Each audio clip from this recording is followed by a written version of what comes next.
ഇന്നത്തെ evening dinner എന്ന് പറയുന്നത് നമുക്കിന്ന് കപ്പയാണ്.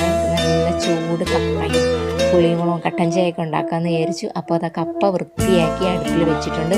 അടുപ്പിലിരുന്ന് വേകുന്ന സമയത്ത് നമുക്ക് മുളക് ചമ്മന്തി ഉണ്ടാക്കാം. മുളക് ചമ്മന്തി പുളിമുളകും അങ്ങനെയൊക്കെ പറയും. അപ്പോൾ അത് മുമ്പ് അമ്മയാണ് എനിക്ക് ഉണ്ടാക്കി തരാറാണ്. കണ്ടാൽ ഞാൻ പഠിച്ചത് ഉണ്ടാക്കാനായിട്ട്. ഇത് ഒന്നി സവാളയോ കൊച്ചുള്ളി ഏത് വേണേലും എടുക്കാം കേട്ടോ. നമ്മൾ ആവശ്യത്തിനനുസരിച്ച് അരിഞ്ഞിട്ട് കൊടുക്കാം. അതിനുശേഷം കുറച്ച് മുളക് പൊടി, പിന്നെ ഉപ്പ്, പിന്നെ കുറച്ച് പുളിയും, പിന്നെ വെളിച്ചെണ്ണ. പിന്നെ ഇത് സ്പൂൺ വെച്ച് ഇളക്കി കഴിഞ്ഞാൽ ടേസ്റ്റ് കിട്ടുമ്പോൾ നമ്മൾ കൈ വെച്ച് നല്ല മിക്സ് ചെയ്ത് കൊടുക്കണം.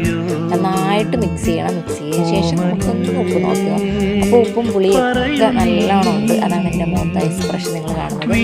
പിന്നെ അതിന് ശേഷം നമ്മൾ കിഴങ്ങ് ഒരു ഓംപ്ലേറ്റ്, ഒന്നല്ല 2 ഓംപ്ലേറ്റ് ഉണ്ടാക്കാമെന്ന് വിചാരിച്ചു. അപ്പോൾ അത് ഓംപ്ലേറ്റ് ഉണ്ടാക്കി.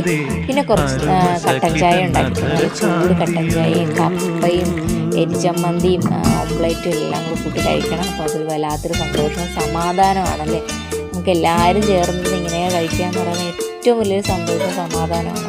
അപ്പോൾ ഇതാ നമ്മളെല്ലാം റെഡിയാക്കി കഴിക്കാനായിട്ട് എല്ലാം ഡൈനിങ് ടേബിളിൽ എത്തിക്കഴിഞ്ഞു.